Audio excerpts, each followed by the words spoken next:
శుక్లాంబరధరం విష్ణుం శశివర్ణం చతుర్భుజం ప్రసన్నవదనం ధ్యాయేత్ సర్వవిఘ్నోపశాంతయే అగజానన పద్మార్కం గజానన మహర్నిశం అనేకదంతం భక్తానాం ఏకదంతముపాస్మహే గురు బ్రహ్మ గురుర్విష్ణు గురుదేవో మహేశ్వర గురుర్ సాక్షాత్ పరబ్రహ్మ తస్మై శ్రీ గురవే నమః.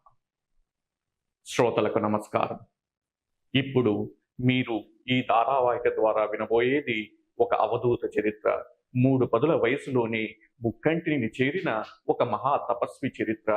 బీడుబారిపోయి మరుగున పడిపోయిన ఒక స్వయంభూ దత్తక్షేత్రాన్ని వారి అచంచల తపశ్శక్తితో తిరిగి ఉనికిలోకి తీసుకొచ్చిన ఒక అనన్య సాధకుని చరిత్ర. ఆ చరిత్ర మరెవరిదో కాదు, మన ముగిలిచెల్ల అవధూత శ్రీ దత్తాత్రేయ స్వామివారి చరిత్ర.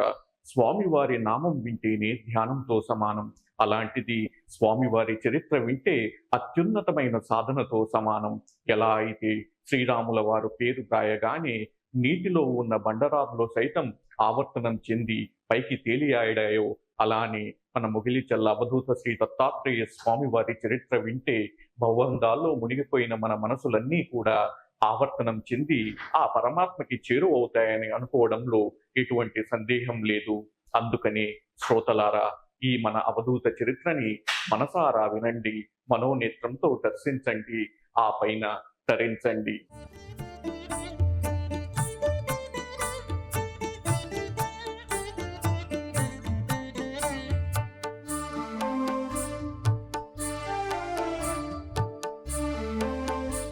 శ్రీ స్వామివారి సాధన ఎటువంటి ఇబ్బంది లేకుండా జరిగిపోసాగింది. 1974 సంవత్సరం వినాయక చవితి అప్పుడు శ్రీధర్రావు దంపతులు శ్రీ స్వామివారిని కలవడానికై పవని నాగేంద్ర ప్రసాద్ గారితో కలిసి వెళ్ళారు. వారు ఆశ్రమం వెళ్ళిన తర్వాత శ్రీ దత్తాత్రేయ స్వామివారు ఈ కుటుంబీకులను చూసి, పండగ నాడు ఈ సన్యాసిని చూడడానికి వచ్చారా అని అడిగారు. దానికి శ్రీధర్రావు గారు, లేదు స్వామి, నాకు ఎందుకో మీ దగ్గరికి రావాలనిపించింది, అందుకనే మేమందరం వచ్చాము అని అన్నారు.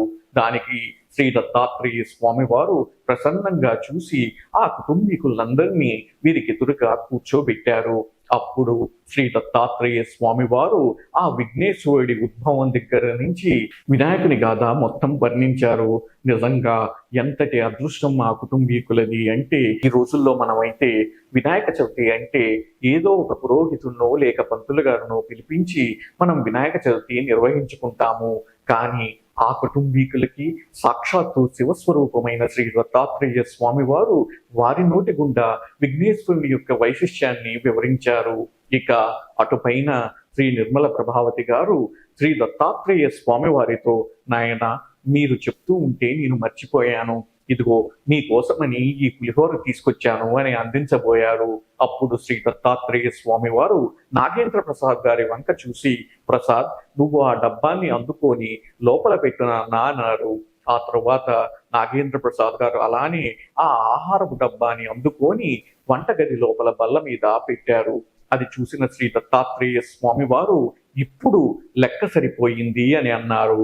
అలా ఎందుకు అన్నారు అని అర్థం కాక నాగేంద్ర ప్రసాద్ గారు, నాకు అర్థం కాలేదు స్వామి అని అన్నారు. అప్పుడు శ్రీ దత్తాత్రేయ స్వామి వారు, ముందు ముందు నీకే అర్థమవుతుంది అని అన్నారు. నిజమే, ఇప్పుడు శ్రీ పవని నాగేంద్ర ప్రసాద్ గారి చేతుల మీదుగా మన దత్తక్షేత్రంలో సంవత్సరానికి సుమారు 2 నుంచి 3 లక్షల మంది జనాలు రోజు అన్నదానాన్ని స్వీకరిస్తారు. వాళ్ళందరికీ కూడా దాతల సహకారంతో నిర్విరామంగా నిరాఘాటంగా ఆహారాన్ని అందించే బాధ్యత శ్రీ పవని నాగేంద్ర ప్రసాద్ గారి మీదే ఉంది. అందుకనే అప్పుడు శ్రీ దత్తాత్రేయ స్వామి వారు లెక్క సరిపోయింది అని అన్నారు. ఇక ఆ తరువాత శ్రీధర్రావు గారి కుటుంబీకులు తిరిగి వారి స్వగృహానికి వచ్చేశారు. అంతేకాదు, ప్రతి పండగ నాటికి శ్రీధర్రావు కుటుంబీకులు, వీలైతే మీరాశెట్టి దంపతులు మరియు చెక్కా కేశవుల దంపతులు సైతం శ్రీ స్వామివారి వద్దే గడపడానికి ఎంతో ప్రయత్నం చేసేవారు. వారికి ఆ రోజు భాగ్యం ఉంటే శ్రీ స్వామివారి దర్శన భాగ్యం కలిగి వారి ఉపదేశాలని సైతం వినగలిగేవారు. నాగేంద్ర ప్రసాద్ గారు శ్రీ స్వామివారి ఆశ్రమం దగ్గరికి ఆహారపు డబ్బాను తీసుకుని వెళ్ళినప్పుడు శ్రీ దత్తాత్రేయ స్వామివారు నాగేంద్ర ప్రసాద్ గారి మోములో ఉన్న ఆనందాన్ని గమనించి, ఏం ప్రసాద్, ఏమంత ఉత్సాహంగా ఉన్నావు అని అడిగారు. అప్పుడు నాగేంద్ర ప్రసాద్ గారు వారు సెలవులకు ఢిల్లీ వెళ్ళబోతున్నారని చెప్పారు. ఆ తరువాత శ్రీ దత్తాత్రేయ స్వామి వారు ప్రయాణం చేయడం మంచిదే, అనుభవం వస్తుంది అని అన్నారు. అటుపైన శ్రీ దత్తాత్రేయ స్వామి వారు నాగేంద్ర ప్రసాద్ గారి భుజం మీద చెయ్యి వేసి, ప్రసాద్ ఒకసారి నాతో ఇలా రా అని చెప్పి ఆశ్రమం అంతా తిప్పి చూపించారు. అంతేకాదు ఆశ్రమంలో ఏ గది ఎక్కడుంటుంది, ఇక ముందు రాబోయే గదులు ఎక్కడుండాలి అనే దాన్ని కూడా సవివరంగా వివరించారు. వివరించి ఇది నీకు భవిష్యత్తులో చాలా బాగా పనికొస్తుంది ప్రసాద్ అని చెప్పారు. నిజమే, ఇప్పుడు మన నాగేంద్ర ప్రసాద్ గారు మన మందిర వ్యవస్థాపక ధర్మకర్త గారు కాబట్టి ఆ మందిరంలో కానీ శ్రీ స్వామివారి ఆశ్రమంలో కానీ ఎటువంటి నిర్మాణం జరగాలన్నా కానీ ముందుగా శ్రీ నాగేంద్ర ప్రసాద్ గారి ద్వారా వెళ్ళవలసిందే. అందుకని త్రికాలి జ్ఞాని అయిన శ్రీ దత్తాత్రేయ స్వామి వారు అప్పుడు శ్రీ నాగేంద్ర ప్రసాద్ గారితో నీకు ముందు ముందు పనికి వస్తుంది అనే మాట అన్నారు. ఒకరోజు శ్రీ దత్తాత్రేయ స్వామి వారి ఆశ్రమం వద్దకు ముగిల్చెల్ల వాస్తవ్యులైన శ్రీ తాళ్ళూరి రాజేశ్వరరావు గారు వచ్చి శ్రీ స్వామి వారితో, స్వామి మీ మీద ఉన్న భక్తితో నేను మీకు వెండి పాదుకలను చేశాను, దయచేసి వాటిని తీసుకోండి అని అందించబోయారు. అప్పుడు శ్రీ దత్తాత్రేయ స్వామి వారు, నాకివి బరువుగా ఉంటాయేమో, ఏమైనా నాకు ఇలాంటివి ఇష్టం ఉండవు, నేను వేసుకోను కూడా, దయచేసి మీరు తీసుకువెళ్ళిపోండి అని అన్నారు. తాళ్ళూరి రాజేశ్వరరావు గారు శ్రీ స్వామి వారిని తీసుకోమని ఎంతో పట్టుబడితే అప్పుడు శ్రీ దత్తాత్రేయ స్వామి వారు వాటిని ఒక్కసారి ధరించి, అయ్యో ఇవి నాకు చాలా బరువుగా ఉన్నాయి, అందులో ఇబ్బంది పెడతాయి, వద్దులేండి అని అన్నారు. దానికి శ్రీ తాళ్ళూరి రాజేశ్వరరావు గారు, మీరు ఒక్కసారి వేసుకున్నారు స్వామి, అదే చాలు నాకు, అయినా ఈ వెండి పాదుకల్ని మీతో పాటు ఆశ్రమంలో ఏదో ఒక చోట ఉంచుతాను, కాదనకండి అని అన్నారు. దానికి శ్రీ దత్తాత్రేయ స్వామి వారు కూడా ఒప్పుకున్నారు. ఇప్పుడు మన దత్తక్షేత్రంలో ఆ వెండి పాదుకల్ని భక్తులందరూ కూడా చూడవచ్చు. అంతేకాదు శ్రీ స్వామివారి పాదాలను ఒక్కసారి స్పృశించినంతనే వాటికి ఎంతటి మహద్భాగ్యం కలిగింది అంటే, శ్రీ స్వామివారికి ప్రతి శనివారం జరిగే విశేష పల్లకీలోనూ శ్రీ స్వామివారి పల్లకీతో పాటు వెళ్ళేది ఈ పాదుకలే. అంతేకాదు ఆదివారం జరిగే విశేష ప్రభాత సేవలో కూడా గర్భమందిరం చుట్టూ తిరిగేది కూడా ఈ పాదుకలే. అందుకనే ఆ మహానుభావుడి పదస్పర్శ పొందినంతనే ఆ పాదుకలకి అంత అదృష్టం పట్టింది. ముగిలిచెల్ల చుట్టుపక్కల గ్రామాలలో శివరాత్రి అన్నది ఎంతో శోభాయమానంగా జరుగుతుంది. అందుకని దూర ప్రాంతాల నుంచి కూడా ప్రజలు వచ్చి ముగిలిచెల్ల చుట్టుపక్కల గ్రామాలలో శివరాత్రిని జరుపుకుంటారు. అలా 1975 సంవత్సరం శివరాత్రి నాడు వేలాదిగా జనాలు వచ్చారు. అలా ముగిలిచెల్ల చుట్టుపక్కల వచ్చిన వాళ్ళకి ముగిలిచెల్లలో మన శ్రీ దత్తాత్రేయ స్వామివారు ఆశ్రమం నిర్మించుకొని సాధన చేస్తున్నారనే విషయం తెలిసింది. ఇంకా అంతే, తండోపతండాలుగా శ్రీ స్వామివారి ఆశీర్వాదం పొందాలనే నెపంతో శ్రీ దత్తాత్రేయ స్వామివారి ఆశ్రమం దగ్గరికి వేలాదిగా ప్రజలు వచ్చారు. రావడమే కాదు, శ్రీ దత్తాత్రేయ స్వామివారి దర్శనం చేసుకుందామని పెద్దగా కేకలు వేయడం, తలుపులు బాదడం లాంటి పనులు కూడా చేశారు. ఆ సమయంలో శ్రీ దత్తాత్రేయ స్వామి వారు ధ్యాన మందిరంలో ధ్యానం చేస్తున్నారు. బయట ప్రజలు చేసిన అలికిడి వల్ల శ్రీ స్వామి వారికి ధ్యానభంగం కలిగింది. అంతే, చివ్వున లేచి బయటకు వచ్చి చూశారు. చూస్తే పాపం అమాయక ప్రజలు, సరే వీరి మీద నా బ్రహ్మాస్త్రం ఎందుకు అనుకొని శ్రీ దత్తాత్రేయ స్వామి వారు అందరినీ పలకరిస్తున్నట్టుగా ఒక్కసారి చెయ్యి ఊపి మళ్ళీ లోపలికి వెళ్ళిపోయారు. కానీ ఒక అరగంట తర్వాత మళ్ళీ అవే శబ్దాలు, మళ్ళీ అదే పరిస్థితి. శ్రీ స్వామివారు మళ్ళీ బయటకు రావాల్సి వచ్చింది. ఇలా ఒక 2 గంటల వ్యవధిలో శ్రీ స్వామివారు 3-4 సార్లు బయటికి వచ్చారు. ఇంకా 5వసారి అలికిడి అయినప్పుడు మాత్రం శ్రీ స్వామివారు గట్టిగా ధ్యానం చేయాలని నిర్ణయించుకొని వారు నిర్మించిన భూగృహం లోపలికి వెళ్ళి ధ్యానాసనంలో కూర్చొని పైన చెక్క పలక వేసేసుకొని తీవ్ర ధ్యానంలోకి వెళ్ళిపోయారు. అప్పుడే శ్రీ స్వామి వారికి ఆ ఈశ్వర సందేశం అందింది. అప్పుడే శ్రీ స్వామి వారు చేసిన సాధనకు తగిన ఫలితం లభ్యమవుతుందని ఆ పరమేశ్వరుని ఆజ్ఞ అందింది. అంతే, శ్రీ స్వామి వారు ధ్యానం నుంచి బయటకు వచ్చి శ్రీధర్రావు దంపతులకి కబురు పెట్టారు. శ్రీధర్రావు దంపతులు రాగానే శ్రీ స్వామి వారు, చూడండి నా సాధన పూర్తి కావచ్చింది, ఇక చివరగా మీరు చేయవలసిన పని మాత్రం ఒక్కటి ఉంది, అదేమిటి అంటే నన్ను జీవసమాధి చేయడం అని. అంతే, ఆ మాటలు విన్న శ్రీధరరావు దంపతులు ఒక్కసారిగా నిర్ఘాంతపోయారు. వెంటనే శ్రీధరరావు గారు అందుకొని, మిమ్మల్ని జీవసమాధి చేయడం ఏంటి స్వామి? మీకు పట్టమని చూస్తే 31 ఏళ్ళు కూడా లేవు. మీరు చాలా యువకులు, అందులో ఎంతో జ్ఞానం ఉన్నవాళ్ళు. మీలాంటి వాళ్ళు ఇంకా ఎక్కువ కాలం జీవించి ఈ లోకానికి పరోపకారాన్ని మరియు ఎంతో ఉపదేశాన్ని చెయ్యాలి. దయచేసి అలాంటి నిర్ణయాలు, ఆలోచనలు పెట్టుకోకండి. మా చేతులతో మేము ఆ పని చెయ్యలేము అని తేల్చి చెప్పేశారు. దానికి శ్రీ దత్తాత్రేయ స్వామి వారు ప్రసన్నంగా నవ్వి, కాలగతిని ఎవ్వరం మార్చలేము, ఎలా జరిగేది అలా జరిగి తీరుతుంది. సరే, మీరు ఇంటికి వెళ్ళిరండి, నేను చెప్పిన దాని గురించి ఆలోచించండి అన్నారు. శ్రీధర్రావు దంపతులు ఇంటికి వెళ్ళిన తర్వాత శ్రీ స్వామివారు జీవసమాధి గురించి అడిగిన విషయాన్ని ఆలోచించారు. అప్పుడు నిర్మల ప్రభావతి గారు శ్రీ స్వామివారికి బాలబ్రహ్మం స్వామి ద్వారా సూచన చేయిస్తే ఏమన్నా ఫలితం ఉంటుందేమోనని శ్రీధర్రావు గారితో అన్నారు. శ్రీధర్రావు గారికి కూడా ఆ ఆలోచన ఎంతో నచ్చింది. మరుసటి సమావేశంలోనే శ్రీధర్రావు గారు శ్రీ దత్తాత్రేయ స్వామి వారితో, స్వామి, మీరు జీవసమాధి గురించి ఆలోచించమన్నారు కదా, మీ గురువు గారైన బాలబ్రహ్మం గారు మీకు చెప్తే మీరేమన్నా ఆ కోరికని నిగ్రహించుకుంటారా అన్నారు. దానికి శ్రీ దత్తాత్రేయ స్వామి వారు నవ్వి, లేదు లేదు, అనవసరంగా గురువు గారిని ఇబ్బంది పెట్టడం తప్పితే ఇందులో ఒరిగేదేమీ లేదు. నా సమయం అయిపోవచ్చింది, దాన్ని ఎవ్వరూ మార్చలేరు. మీరు నన్ను జీవసమాధి చేయవలసిందే అని అన్నారు. దానికి మళ్ళీ శ్రీధర్రావు దంపతులు, మా చేతులతో మేము ఆ పని చెయ్యం స్వామి అన్నారు. అప్పుడు శ్రీ దత్తాత్రేయ స్వామి వారు కూడా, సరే, కాలం ఎలా నిర్ణయిస్తే అలానే జరుగుతుంది అని అన్నారు.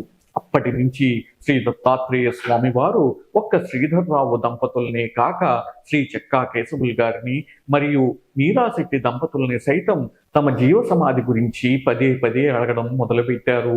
ఒకసారి అయితే ఏదో ఒక కారణం చెప్తారు, మరి పదే పదే అడిగేసరికి వాళ్ళకి కూడా శ్రీ స్వామివారిని ఎలా సమాధానపరచాలో అర్థం కాలేదు. అటుపైన ఒకరోజు వారందరూ సమావేశమయ్యి జీవ సమాధి అన్నది వారు చెయ్యలేరని తేల్చి చెప్పేద్దామని అనుకొని శ్రీ దత్తాత్రేయ స్వామి వారి ఆశ్రమానికి ఎద్దుల బండిలో వచ్చారు. కానీ చిత్రంగా ఆ రోజు ఎద్దుల బండి తోలే ముసలయ్య అనే వ్యక్తి లేకపోవడంతో నాగేంద్ర ప్రసాద్ గారు బండిని తోలుకుంటూ వీళ్ళందరినీ తీసుకొని ఆశ్రమం దగ్గరికి వచ్చారు. ఆశ్రమం దగ్గరికి వచ్చిన తర్వాత శ్రీ దత్తాత్రేయ స్వామి వారు ఒక 15 నిమిషాల తర్వాత వీరందరికీ దర్శన భాగ్యం కల్పించారు. అప్పుడు శ్రీ దత్తాత్రేయ స్వామి వారు వారి మొదటి మాటగానే, ఏంటి ప్రసాద్, ఈ రోజు ఎద్దుల బండి నువ్వు తోలుకొని వచ్చావు, ముసలయ్య రాలేదా అని అడిగారు. అప్పుడు నాగేంద్ర ప్రసాద్ గారు, రాలేదు స్వామి, అందుకనే నేను తోలుకొని వచ్చాను అన్నారు. అటు పిదప శ్రీ దత్తాత్రేయ స్వామి వారు చెక్కా కేశవులు గారి వంక మరియు శ్రీధర్రావు మీరాశెట్టి దంపతుల వంక చూస్తూ, చూశారా, ముసలయ్య రాలేదని మీ ప్రయాణం ఎక్కడా ఆగిపోలేదు, నా పరమాత్మకు చేరే ప్రయాణం కూడా అంతే. ఆ సమయానికి ప్రసాద్ లాంటి వాళ్ళు ఎవరో ఒకరు వస్తారులే. ఇక నాకు ధ్యానానికి సమయం అయింది, మీతో ఎక్కువ సమయం గడపలేనందుకు నన్ను క్షమించండి, వెళ్ళిరండి అని చెప్పారు. ఇక ఆ సమాధానంతో ఏమి మాట్లాడాలో పాలుపోక శ్రీ స్వామివారి నిర్ణయం ఎంత గట్టిదో అర్థమయ్యి ఆ దంపతులు చెక్కా కేశవులు గారు వెనుదిరిగారు. ఇక అటుపైన ఒకసారి నాగేంద్ర ప్రసాద్ గారు వారి ఎద్దుల బండిలో వారి పొలానికి ఎరువులు వేయడానికయ్యి పొలం వైపు వెళ్తున్నారు. మార్గమధ్యంలో ఉన్న శ్రీ దత్తాత్రేయ స్వామి వారి ఆశ్రమం దగ్గర ఆగి శ్రీ దత్తాత్రేయ స్వామి వారికి ఆహారపు డబ్బాను అందించారు. అప్పుడు శ్రీ స్వామివారు ఆ ఎద్దుల బండిని చూసి, ఏంటి ప్రసాద్, పొలానికి ఎరువులేస్తున్నారా అని అన్నారు. అప్పుడు నాగేంద్ర ప్రసాద్ గారు, అవును స్వామి అని చెప్పారు. ఆ తరువాత శ్రీ దత్తాత్రేయ స్వామి వారు, తొందరగా వెళ్ళేసిరా ప్రసాద్, ఎందుకంటే వర్షం మొదలయ్యేలాగా ఉంది అని అన్నారు. ఆ తరువాత నాగేంద్ర ప్రసాద్ గారు వారి పొలానికి వెళ్ళి తిరిగి వచ్చే సమయంలో పెద్ద వాన ప్రారంభమయ్యింది. శ్రీ దత్తాత్రేయ స్వామి వారి ఆశ్రమానికి చేరుకునేసరికి ఆ వాన చాలా పెద్దదయ్యింది. అప్పుడు శ్రీ దత్తాత్రేయ స్వామి వారు వారి ఆశ్రమం బయట నిల్చొని నాగేంద్ర ప్రసాద్ గారిని పెద్దగా కేక వేసి పిలిచి లోపలికి రండి, ఈ వాన ఇప్పుడప్పుడే తగ్గదు అని అన్నారు. వెంటనే నాగేంద్ర ప్రసాద్ గారు ఆ ఎద్దుల బండికున్న ఎద్దుల్ని విప్పేసి గబగబా పరిగెత్తుకుంటూ లోపలికి వచ్చారు. అప్పుడు శ్రీ దత్తాత్రేయ స్వామి వారు వేగంగా వెళ్ళి ఆ ఎద్దులను కొమ్ములతో పట్టుకొని వాటిని కూడా తీసుకువచ్చి నీడ వెంబడి నిల్చోబెట్టారు. ఆ తరువాత శ్రీ దత్తాత్రేయ స్వామి వారు నాగేంద్ర ప్రసాద్ గారి వంక చూస్తూ, చూడు ప్రసాద్, మూగ జీవాలన్నవి పసిబిడ్డల లాంటివి. వాటికి కూడా ఆహారము, నిద్ర, ప్రేమ, కోపం ఇవన్నీ ఉంటాయి. కానీ అవి బయటికి చెప్పుకోలేవు. ఎలా అయితే మనకి పసిపిల్లవాడు ఆకలితో ఉన్నాడని తెలియగానే మనమే వాడికి ఆహారం అందిస్తామో, అలానే మూగజీవాల యొక్క అవసరాలను కూడా తెలుసుకొని ఇలా వర్షం పడుతున్నప్పుడు వాటిని ఒక నీడన చేర్చాలి.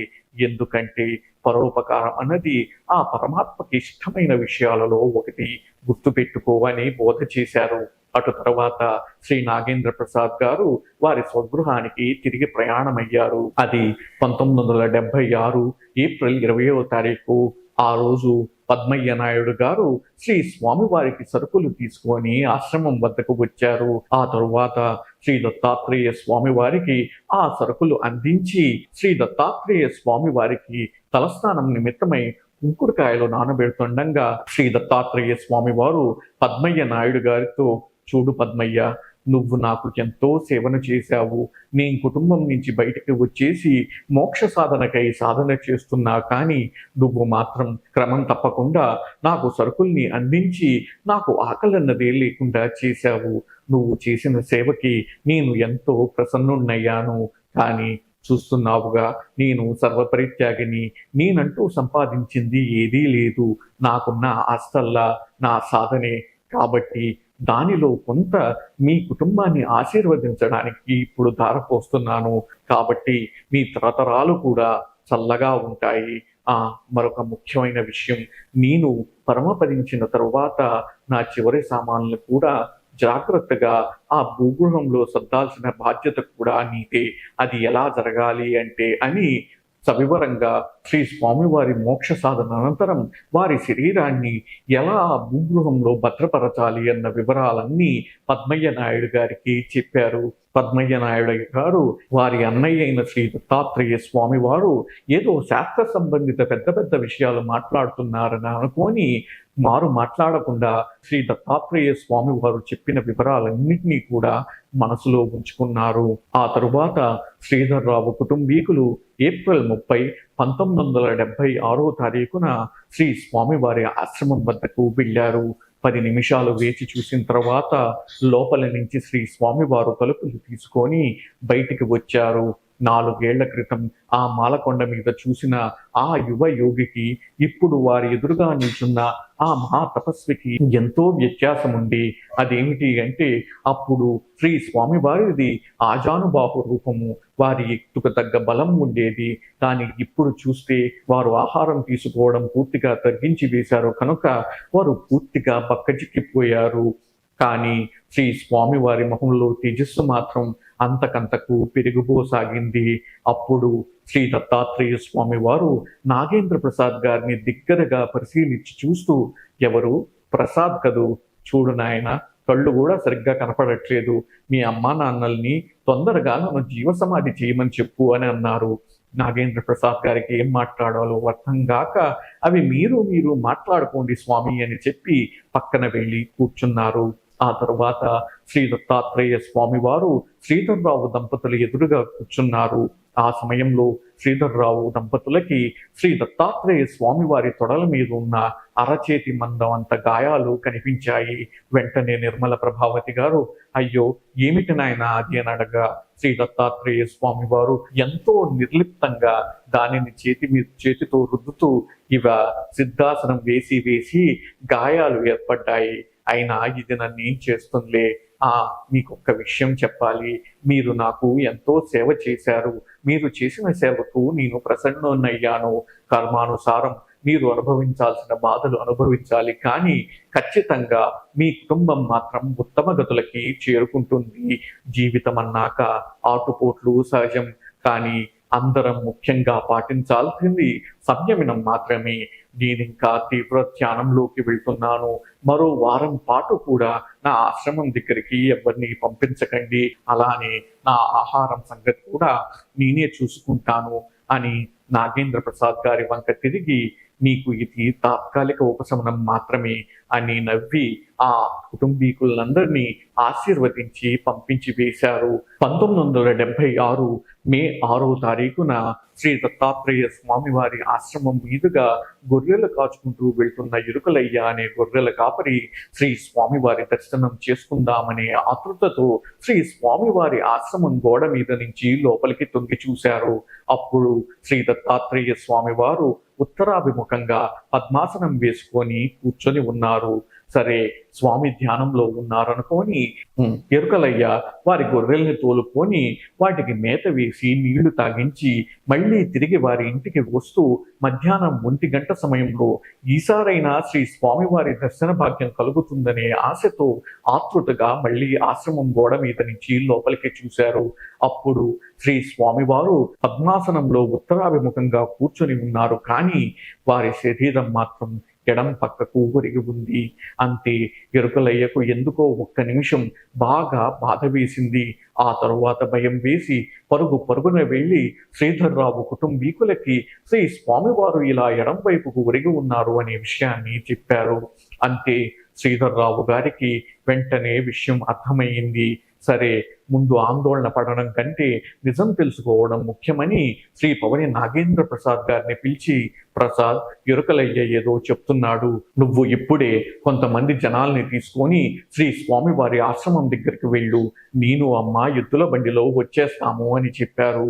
వెంటనే నాగేంద్ర ప్రసాద్ గారు వారి ఇంటి పక్కన ఒక 10-15 మందిని తీసుకొని శ్రీ స్వామివారి ఆశ్రమం దగ్గరికి వేగంగా చేరారు.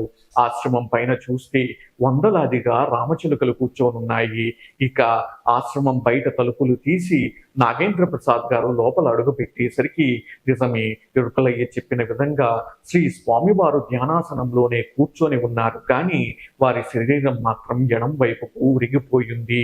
వెంటనే నాగేంద్ర ప్రసాద్ గారు వెళ్ళి శ్రీ స్వామివారిని తాకి చూశారు. చలనం లేదు, కానీ శరీరం మాత్రం బిగుసుకుపోలేదు. ఇక శ్వాస పరిస్థితి చూస్తే శ్వాస ఆడటం లేదు. అంతటితో శ్రీ దత్తాత్రేయ స్వామి వారు మరణించారని అక్కడ ఉన్న వారందరూ నిశ్చయానికి వచ్చారు.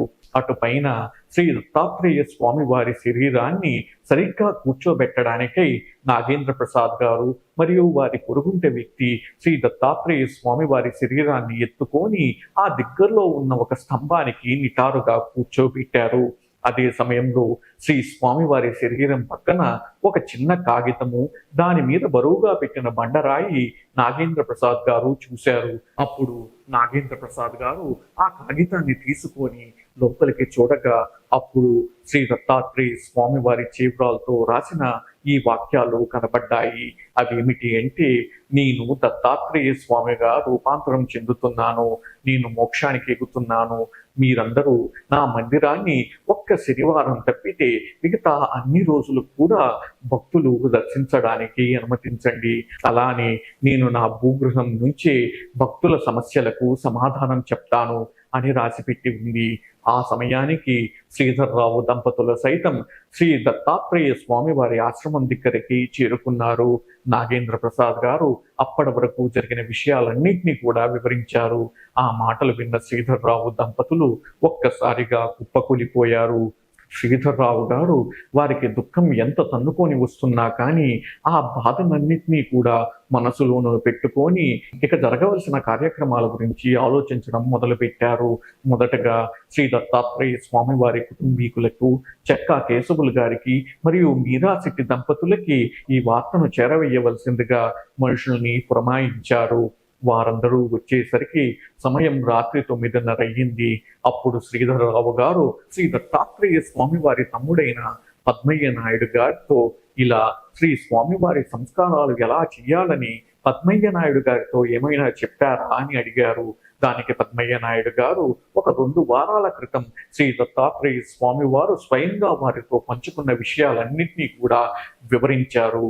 ఇక శ్రీ దత్తాత్రేయ స్వామి వారు కోరుకున్న విధంగానే సంస్కారాలన్నీ చెయ్యాలని మీరాశెట్టి గారు, శ్రీధర్రావు దంపతులు, చెక్కా కేశవులు గారు మరియు శ్రీ స్వామివారి కుటుంబీకులు అందరూ ఒక నిర్ణయానికి వచ్చారు. అప్పుడు సమయం రాత్రి 10:30. శ్రీ దత్తాత్రేయ స్వామి వారి ఆశ్రమంలో నిండా జనాలు. బయట కూడా ఈ మహాయోగికి ఏమి జరిగిందో అనే ఆందోళనతో జనాలు అంతా నిండిపోయారు. ఆ సమయంలో లోపల శ్రీ స్వామివారి శరీరం దగ్గర ఉన్న శ్రీధర్రావు కుటుంబీకులకి, మీరాశెట్టి దంపతులకి, చెక్కా కేశవులు గారికి మరియు శ్రీ స్వామివారి కుటుంబీకులకి దూరం నుంచి ఒక మోటార్ సైకిల్ వెళ్తున్న శబ్దం వినిపించడం ప్రారంభించింది. మొదట వీరందరూ కూడా ఏదో దూరాన మోటార్ సైకిల్ వెళ్తుందనుకున్నారు. కానీ క్రమక్రమంగా ఆ శబ్దం పెద్దదవుతూ వస్తుంది. అంతేకాదు కొన్ని నిమిషాల తరువాత ఆ శబ్దం సరిగ్గా శ్రీ స్వామివారి నాభి దగ్గర కేంద్రీకృతమై ప్రసారం అవ్వడం మొదలుపెట్టింది. అందరూ అప్పుడు శ్రీ స్వామివారి నాభి వంక చూడడం మొదలుపెట్టారు. ఆ శబ్దం క్రమక్రమంగా శ్రీ స్వామివారి ఛాతీ, గొంతు, నోరు, నుదురు దాటుకొని సహస్రార చక్రం దగ్గర ఆగిపోయింది. అటుపైన 2 నిమిషాల తరువాత శ్రీ స్వామివారి సహస్రార చక్రం దగ్గర చర్మం చీలి రక్తం ధారగా కారణం మొదలయ్యింది. అప్పుడు అక్కడ ఉన్న వారందరూ శ్రీ దత్తాత్రేయ స్వామివారు కపాల మోక్షం ద్వారా సిద్ధి పొందారు అని తెలుసుకున్నారు. అదే సమయంలో ఆశ్రమం బయట ఉన్న వ్యక్తులకి ఒక నీలిరంగు తార నింగిలో ఎగిసినట్టు కనిపించింది. ఎన్నో పుస్తకాల్లో, పురాణాల్లో, ఎన్నో యోగా శిక్షణా కేంద్రాలలో మనం తెలుసుకున్న విధంగా శ్రీ స్వామివారు మనలో ఉన్న 7 చక్రాలని భేదించుకొని మోక్షాన్ని సాధించారు. ఆ తరువాత శ్రీ పద్మయ్య నాయుడు గారు తెలిపిన విధంగా శ్రీ స్వామివారి శరీరానికి సంస్కారాలు చేయడం మొదలుపెట్టారు.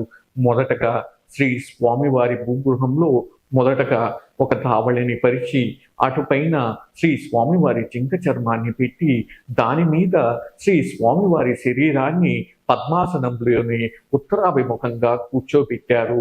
శ్రీ దత్తాత్రేయ స్వామివారి శరీరం ముందుకు ఒరిగిపోకుండా శ్రీ స్వామివారి గడ్డం కింద ఒక దండాన్ని ఆసరాగా ఉంచారు.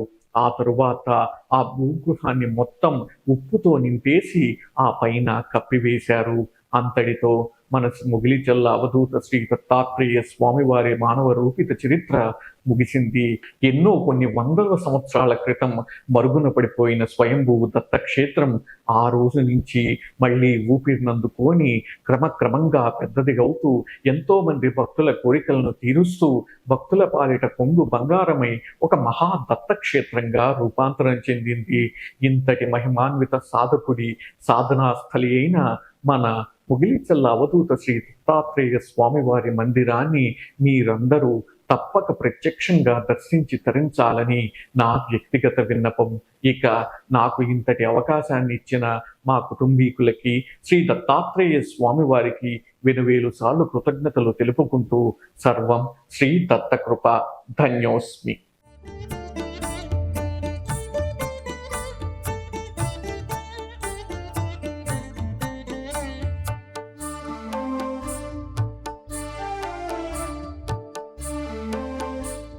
ఇప్పుడు వర్ణిస్తున్న మన ముగిలిచెల్ల అవధూత శ్రీ దత్తాత్రేయ స్వామి వారి చరిత్ర అంతా కూడా ఈ మా అవధూతతో అనుభవాలు అనే పుస్తకంలో నుంచి క్రోడీకరించిందే.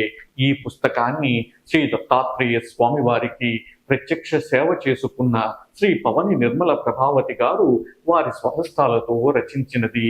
కావున ఈ పుస్తకాన్ని ఎవరన్నా కొనుక్కోదలిస్తే కింద ఉన్న ఈ నెంబర్ను సంప్రదించగలరు. కొన్ని వందల సంవత్సరాలుగా మరుగున పడిపోయి ఉన్న ఒక స్వయంభూ దత్తక్షేత్రం మళ్ళీ మన ముగిలిచెల్ల అవధూత శ్రీ దత్తాత్రేయ స్వామి వారి అచంచల తపశ్శక్తి కారణంగా ఒక గొప్ప దత్తక్షేత్రంగా రూపాంతరం చెందుతోంది.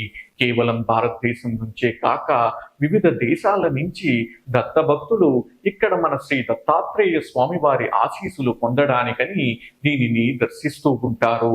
వాళ్ళందరికీ కూడా మౌలిక సదుపాయాలు ఏర్పాటు చేయడానికి మరియు నిత్య అన్నప్రసాదం వితరణ చేయడానికి దాతల సహకారం కూడా అందుతోంది. కానీ క్షేత్రస్థాయి పెరుగుతోంది. మరింత మంది భక్తులు వస్తున్నారు. ఉత్సవాలని పెద్ద స్థాయిలో జరుపుతున్నారు. కాబట్టి వాటన్నిటికీ కూడా మీ సహాయ సహకారాలు మాకు ఎంతో ఆలంబనగా నిలుస్తున్నాయి. ఎవరైనా ఈ దత్తక్షేత్రం యొక్క అభివృద్ధిలో ప్రత్యక్షంగా కానీ పరోక్షంగా కానీ వారి సహకారాన్ని అందించదలిస్తే 9908973699 నెంబర్కు లేదా 9908973699 నెంబర్ను సంప్రదించగలరు. సర్వం శ్రీ దత్తకృప. ధన్యోస్మి.